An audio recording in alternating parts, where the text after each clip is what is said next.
नमस्कार, मैं हूं विकास सुखीजा। आप देख रहे हैं अब तक टाइम। दोस्तों, आपको बता दें, भारतीय जनता पार्टी के अंत्योदय महासम्मेलन पर कांग्रेस ने तीखा प्रहार किया है। उन्होंने इस सम्मेलन को लेकर पूरा का पूरा एक सनसनीखेज खुलासा किया है और इस पूरे मामले को लेकर आज हरियाणा के पूर्व विधानसभा अध्यक्ष रहे कांग्रेस नेता कुलदीप शर्मा ने प्रेस वार्ता का आयोजन किया है। हम आपको ले चलेंगे सीधी प्रेस वार्ता के अंदर, सुनवाएंगे कुलदीप शर्मा ने किस तरह आज भाजपा पर तंज कसे हैं और इस सरकारी रैली, भाजपा की सरकारी रैली की पोल खोलकर रख दी है। हम चाहेंगे आप इस खबर को ज्यादा से ज्यादा शेयर कर दें, कमेंट कर दें। क्या कहना है आपका कांग्रेस को लेकर, कांग्रेस के नेताओं को लेकर? चलिए ले चलते सीधा प्रेस वार्ता के अंदर। अपने सभी साथियों की ओर से मैं आपका इस प्रेस कॉन्फ्रेंस में हार्दिक स्वागत करता हूं और आपका धन्यवाद करता हूं कि आपने समय निकाला। बहुत लंबे समय से भारतीय जनता पार्टी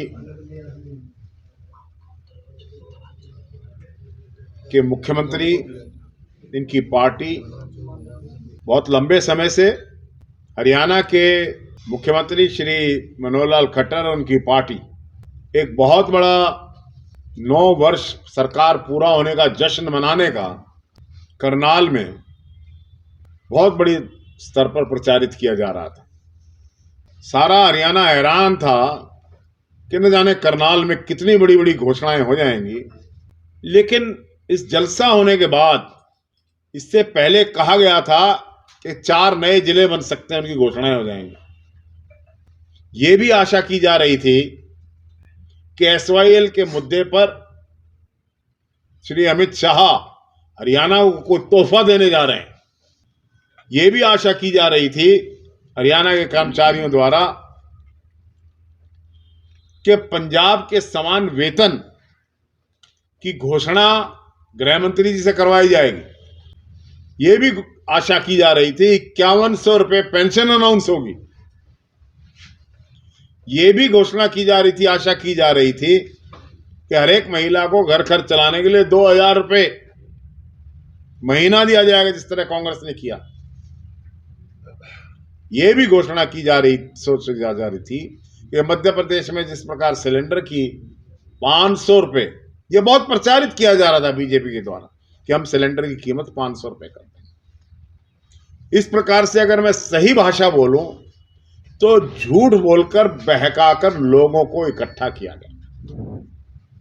लेकिन सच्चाई सामने आ गई 3 चिट्ठियों से। पहली चिट्ठी शिक्षा विभाग को दी गई कि आप अपने सब कर्मचारियों को, स्कूल टीचर्स को, जो स्कूल टीचर्स लेडीज हैं या जेंट्स हैं, उनको लेकर आइए। पंचायत सेक्रेटरियों को कहा गया, बीडीओज को कहा गया, एक एक वीडियो के जिम्मे 10-10 बस लगा दी गई कि इनको भर के आप लेकर आइए। सेक्रेटरीज को लाइए, आंगनबाड़ी वर्कर को लाइए, आशा वर्कर को लाइए। ये चिट्ठियां अगर आपके पास ना हो तो मेरे पास तो हैं। ये क्यों किया गया चीफ मिनिस्टर द्वारा? ये इसलिए किया गया, ये चिट्ठी है, अगर किसी ने देखनी है वैसे होंगी आपके पास, प्रेस के बहुत सजग लोग सबके पास है। ये इसलिए किया गया कि 28 तारीख को, फरवरी को गोहाना में श्री अमित शाह जी की रैली के लिए उनको आमंत्रित किया गया था, जिसमें मुश्किल से 70-75 लोग पहुंचे। तो हेलीकॉप्टर ना उड़ने के बहाने से अमित शाह जी ने अपनी रैली कैंसिल कर दिया, आए नहीं। तो 50-60 आदमियों को और खाली कुर्सियों को भाषण देकर मुख्यमंत्री चले गए। अब उनको यह डर था कि अगर करनाल में भीड़ नहीं हो पाएगी तो उनको बदल दिया जाएगा। मुख्यमंत्री अपने बदले जाने के डर से अमित शाह जी को इंप्रेस करने के लिए, क्योंकि जनता उनके कहने से नहीं आती है, सरकारी कर्मचारियों पर दबाव बनाकर उन कुर्सियों को भर दिया गया। वैसे तो 4000 बसें लगाई गई थी, जिसमें से 95% बसेस गांव से खाली आई, कोई उनमें बैठा नहीं। जो टेंट लगाया गया था उसमें मुश्किल से 4000 कुर्सियां लग सकती थी। तो एक 4000 के क्राउड को अमित शाह जी एड्रेस करके गए हैं। वो क्राउड सरकारी था, पुलिस कर्मचारी थे, और जो मैंने विभिन्न लोगों के बारे में कहा, ना तो कोई जिला बना, ना कोई SYL पे घोषणा हुई। और मुझे बड़ा अफसोस है, 27 मिनट के भाषण में एक भी बार पंडित दीनदयाल उपाध्याय का नाम नहीं लिया। 27 मिनट के भाषण में, जिसकी फोटोएं हर पोस्टर पर लगाई गई थी, जो इनके आइडियोलॉग हैं, पंडित दीनदयाल उपाध्याय का नाम ना तो मुख्यमंत्री के मुख से निकला, और 27 मिनट के भाषण में अब अमित शाह जी को आपने देखा होगा, भारत माता की जय बुलवा रहे थे, मोदी जी की जय बुलवा रहे थे, लोग बोल नहीं रहे थे, क्योंकि वो कौन थे? वो तो सरकारी एम्प्लॉइज थे। वो जय बोलने थोड़ी आए थे, वो तो ड्यूटी करने आए थे। और किसी ना किसी रूप में इस फंक्शन को सरकारी सा बना दिया गया। इसलिए मैं करनाल के लोगों का धन्यवाद करता हूं, हरियाणा के लोगों का धन्यवाद करता हूं कि उन्होंने इस रैली में ना जाकर जो अपना रोष जताया है, भारतीय जनता पार्टी की सरकार के फेलियर का जो कथा लिखी है, मैं लोगों का धन्यवाद करता हूं। कोई नहीं गया करनाल से। आप 100 आदमी, बीजेपी से मेरी चुनौती है, 100 आदमी टीवी पे कैमरे पे ले आए जो ये कहते हैं, जो उनके पदाधिकारी ना हो। पदाधिकारियों को तो मुख्यमंत्री की नौकरी करनी है। 100 ऐसे आदमी जो उनके पदाधिकारी ना हो, किसी कैमरे के सामने पेश कर दें कि ये इस रैली में गए थे। 100 इसलिए it was a complete failure. पन्ना प्रमुख करनाल में मेरा निवेदन है, एक पन्ना प्रमुख सम्मेलन हुआ था यहाँ, बड़ा होक्स है इनका। पन्ना प्रमुख, ये 223 वो है बूथ, 223 पन्ना प्रमुख की फोटो खिंचवा के दिखा दे, मान जाएंगे। चलो खैर, वो तो पन्ना प्रमुख की बात बाद में कर लेंगे। SYL पर घोषणा क्यों नहीं हुई? चीफ मिनिस्टर के तो बड़े दावे आ रहे थे, असंत को जिला बनाने की बात चल रही थी। सारा झूठ बीजेपी का पकड़ा गया, जनता समझ चुकी है। इसलिए मेरा निवेदन है सरदार पटेल से कि पटेल साहब, सरदार पटेल बैरिस्टर थे, इंग्लैंड में पढ़े हुए थे, कामयाब वकील थे, उनके भाई भी बैरिस्टर थे। तुम उनकी बराबरी ना करो। तुम तड़ीपार नेता रहे हो, तुमसे कोई ईडी पीडी का आदमी डरता होगा, हम किसी से डरते नहीं हैं। और हमारा नेता राहुल गांधी भी किसी से नहीं डरता। चुनौती दे रहे हैं। सवाल ये है, कोई उपलब्धि गिनाई गई क्या? गिनाई गई। क्लेम ये था कि हर जिले में एक मेडिकल कॉलेज बनेगा। कहा गया कि 13 मेडिकल कॉलेज बन चुके हैं, बताओ कहां बने? कोई ऐसा मेडिकल कॉलेज जो इस सरकार ने बनाया हो? एम्स की घोषणा स्वयं प्रधानमंत्री ने देश की संसद में की थी। आज तक एम्स की जमीन के उद्घाटन के 34 तारीखें लग चुकी हैं, जमीन भी नहीं खरीदी गई। हम ये सुन रहे थे कि करनाल के एयरपोर्ट पर मुख्यमंत्री जी ने इसको इंटरनेशनल एयरपोर्ट बना देना है आकर। 9 साल हो गए अब तो, और वो तो 707 बोइंग में आके उतरेंगे। वो इंटरनेशनल एयरपोर्ट भी कहीं दिखाई नहीं दिया। हम ये सोच रहे थे कि भाई गृह मंत्री कहीं ना कहीं सड़क से भी जाएंगे, इसलिए सड़कें सुधरेंगी। फिर पूछा उनसे गृह मंत्री ने कहा कि हमने 26 नए विश्वविद्यालय बनाए। कौन सा है बताइए? आप प्रेस के लोग, आप बताओ। करनाल में 4 विश्वविद्यालयों की घोषणा हुई, ये बना कौन सा है बताएं? महाराणा प्रताप का बन गया, कल्पना चावला का बन गया, कोटेल का बन गया, कौन सा विश्वविद्यालय बन गया? यह कहा गया कि हरियाणा देश के अंदर सबसे ज्यादा अंत्योदय गरीब आखिरी पंक्ति में खड़े हुए आदमी का ध्यान रखने वाली स्टेट है। बोलो, कहा था कि नहीं कहा था? आप शहर के किसी भी गरीब बस्ती में चले जाएं और 10 ऐसे लाभार्थियों को खड़ा कर दें जो ये कह दें कि हम भारतीय जनता पार्टी के दिए हुए लाभ से लाभार्थी हैं, खुश हैं, तो हम अपनी हार स्वीकार कर लेंगे। 10 खड़े कर दें, सच्चे झूठे कहीं से खड़े दें। किसी को लाभ पहुंचा नहीं,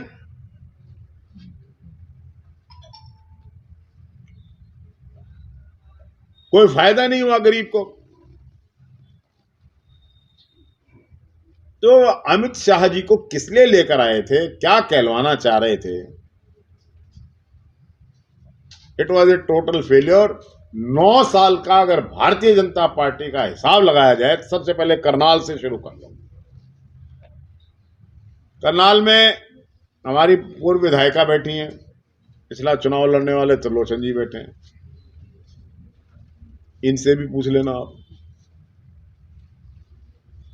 भाई, मुख्यमंत्री के कार्यकाल में करनाल में कौन सा वेस्टर्न बाईपास बन गया? क्या ईस्टर्न बाईपास बन गया? कोई नए मार्केट स्क्वायर्स बने? कोई नए कॉलेजेस आए? किसी सड़क की मरम्मत हुई? कोई ट्रैफिक का सृजन हुआ? फ्लाईओवर की घोषणा के बाद कितने फ्लाईओवर बन गए? पहले तो मुख्यमंत्री यहां जवाब देते कितने लोगों को नौकरी मिल गई। बिना पर्ची बिना खर्ची की बात करते हैं। ये तो पर्चा लीक सरकार है, पर्चा लीक। 32 बार पर्चे लीक हुए हैं और पेपर बिके हैं, कीज बिकी हैं, आंसर कीज बिकी हैं। एचपीएससी के दफ्तर से करोड़ों बरामद हुए। तो ये तो पर्चा और खर्चा की सरकार है। पर्चा लेना है, खर्चा करो। सिलेक्टिव लीकेज है। 32 लीक और 28 पेपर कैंसिल होने के बाद मैं कह सकता हूं कि इस सरकार को प्लम्बर की जरूरत है। बहुत ज्यादा लीकेज है, युवाओं का भविष्य खराब कर चुकी है। करनाल जिले से अकेले 51,769 बच्चे अपनी मातृभूमि और अपनी भूमि को छोड़कर विदेश जा चुके हैं, यहां से निराश होकर। आज मुख्यमंत्री अगर ये कहें कि भी हमें नौकरी देनी है तो यहां पर युवा बाकी नहीं रहे। एक्सोडस हो गया। इतनी दुख की बात है, पलायन हो रहा है। तो मुख्यमंत्री जवाब दें, 9 साल का हिसाब दें। कितनी नौकरी लग गई, कितनी रोजगार के अवसर लग गए, कितनी इन्वेस्टमेंट करनाल में आई, कितनी फैक्ट्री लगी, कौन सा बड़ा प्रोजेक्ट आया, कोई तो नाम ले। आप ले दीजिए, आपको पता हो तो वो प्रोजेक्ट आया। तो अब 9 साल की मुख्यमंत्री की कौन सी उपलब्धि है, ये जो लोग जानना चाहते हैं। श्री अमित शाह जी को यहां पर लोगों को डराने के लिए लाया गया था। उनसे बहुत डर लगता है लोगों को। शहर में 16,500 पुलिस कर्मचारी लगाए गए थे, इसमें 4,000 को तो कुर्सियों पर बैठा दिया गया था। और इतनी मजबूत सुरक्षा के बावजूद, हालांकि मैं पसंद नहीं करता इस तरह की सियासत को, एक जूता होम मिनिस्टर पर फेंक दिया गया, कहते साथ ही ले गए हैं उसको। कौन कह रहा था ले गए? क्या दे दिया उसको, एक ही था उसको, छोड़ दो उसको। उसके पास एक ही था। मैंने कल जेल भेज दिया उसको, जेल भेज दिया उसको। अरे वो तो पर्चा दर्ज हो गया ना जूते के कल बाद। जेल भेज दिया उसको।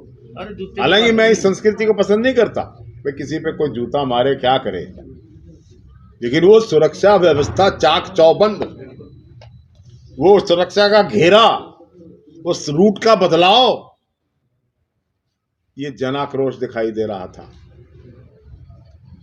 ये लोगों का गुस्सा अमित शाह के प्रति दिखाई दे रहा था।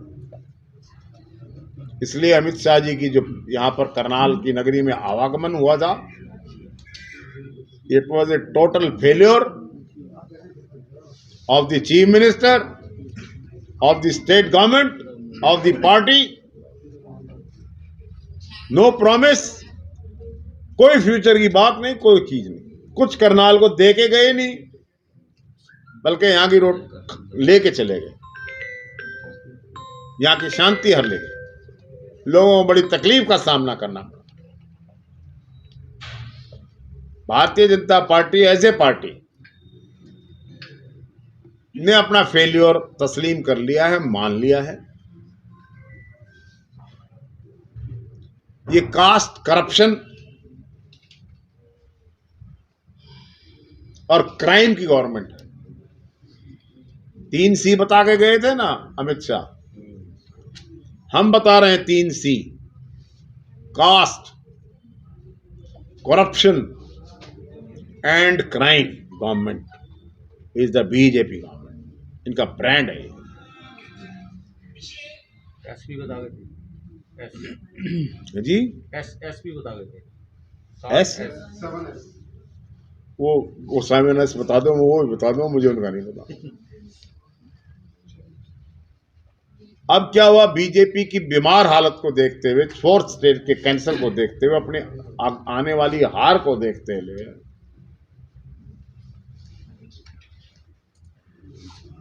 बीजेपी के प्रदेश अध्यक्ष श्री ओम प्रकाश धनखड़ जी को बदल दिया गया है, बिकॉज उनका कोई प्रभाव था ही नहीं। उनको ये कहा गया भी आप बीजेपी को गति नहीं दे पाए।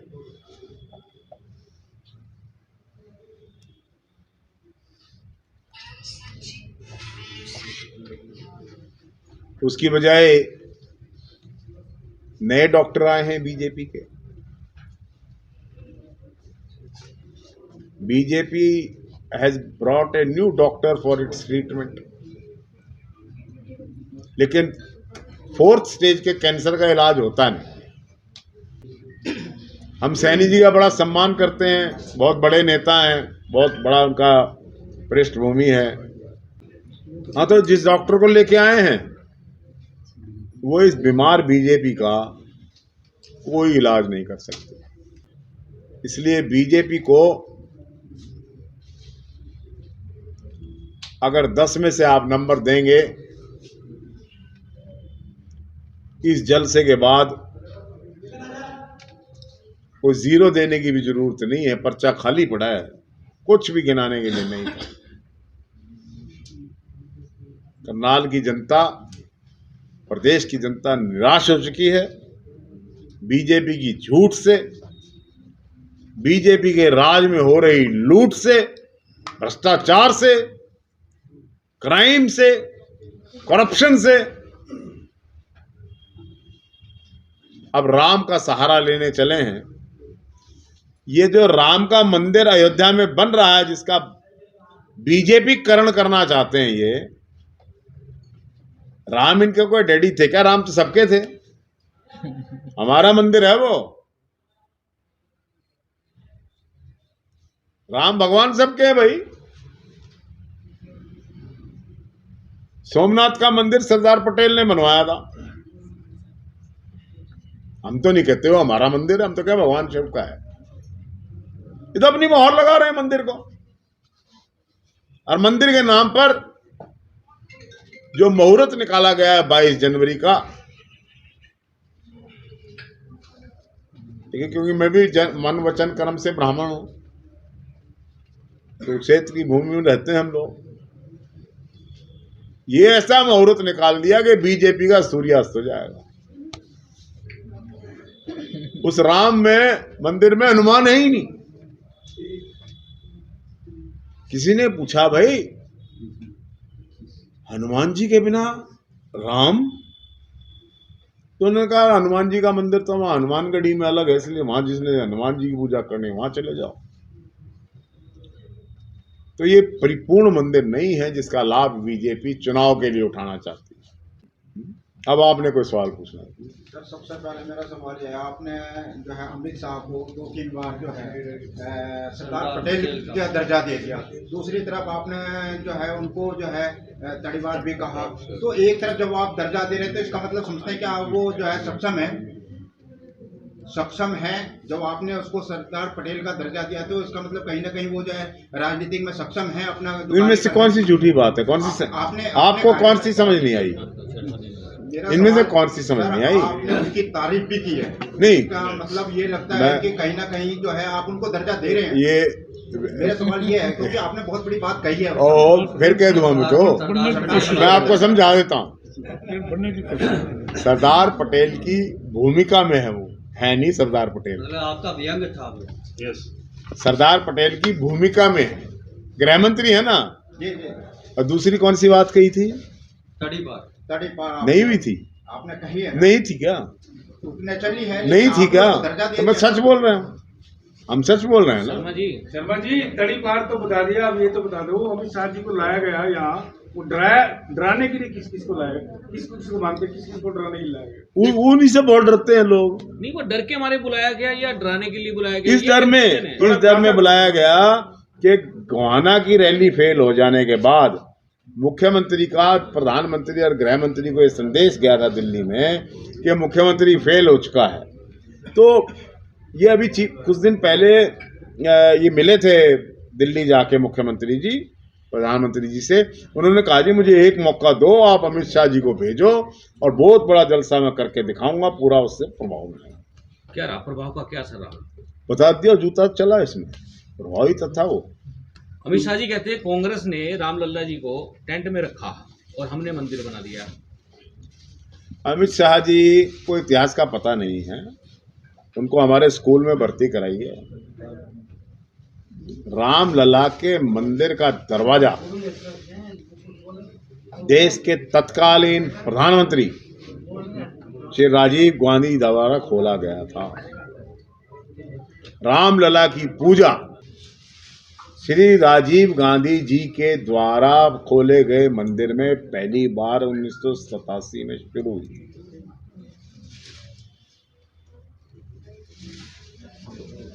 जिस मस्जिद के जिस बिल्डिंग के अंदर, अब क्योंकि देखिए ये एक रेस्ट हाउस है, इसमें आप हॉस्पिटल डॉक्टर खोल दो, इसको रेस्ट हाउस नहीं कहेंगे, हॉस्पिटल कहेंगे, बिल्डिंग वही है।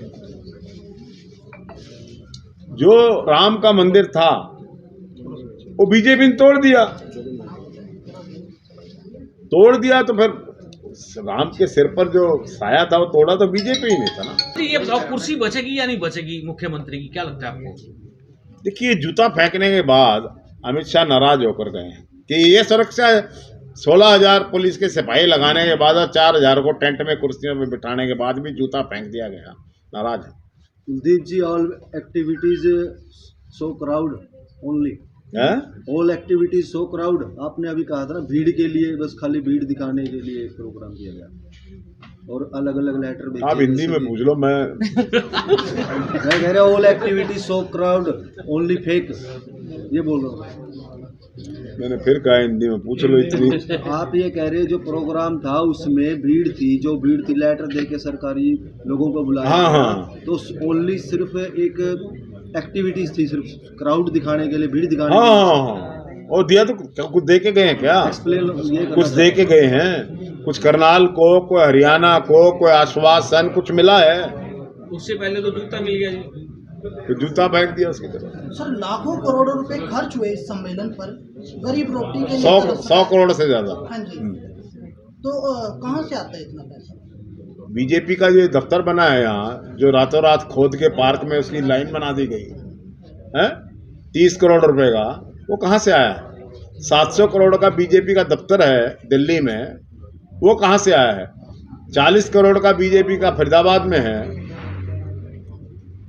गुड़गांव में है, 70 करोड़ का रोहतक में है। अगर हरियाणा के बीजेपी के दफ्तरों की गिनती की जाए तो 3000 करोड़ रुपए बनते हैं। पूछो ना उनसे कहाँ से आए हैं। क्या लगता है कहाँ से आया? आप बताओ ना कहाँ से आए हैं। अब मुख्यमंत्री तो चंदा काट रहे हैं क्या वो? शर्मा जी, अमित शाह जी ने बड़ा फायर किया कि कांग्रेस ने हमेशा अपने दामाद के लिए सारा काम किया है, ये कैसे लगता है?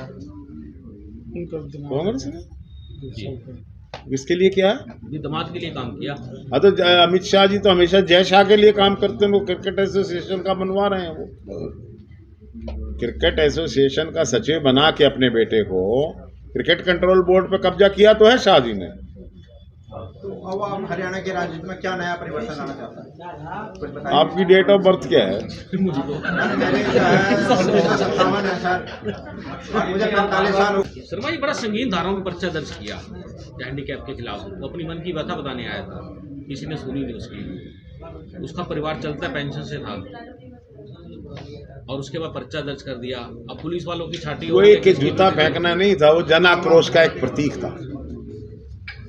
लोगों में जो गुस्सा है आज की बीजेपी की सरकार के खिलाफ, वो उस जूते में निकल के आया। आप मानते सुरक्षा में चूक है, बहुत बड़ी सुरक्षा में चूक है।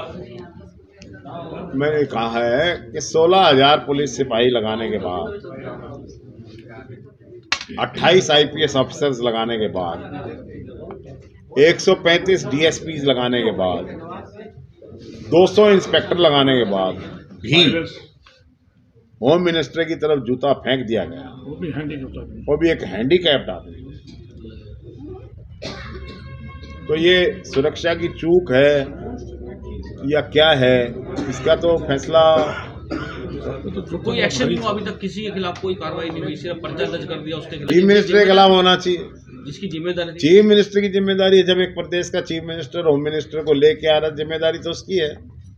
एक्शन किसके खिलाफ होगा? क्या क्या होना चाहिए आपको? चीफ मिनिस्टर के खिलाफ एक्शन होना चाहिए। क्या करना चाहिए? लोग करेंगे ना। 6 महीने की तो बात है, एक्शन की कमी ही नहीं रहेगी। मोदी जी को सच पता लग गया इस रैली से? है जी, मोदी जी को सच पता लग गया रैली वो तो शाह जी ने जाके बताया होगा, ये जूता था। वो जूता भारी था, हैंडीकैप था ना जी, बड़ा भारी था।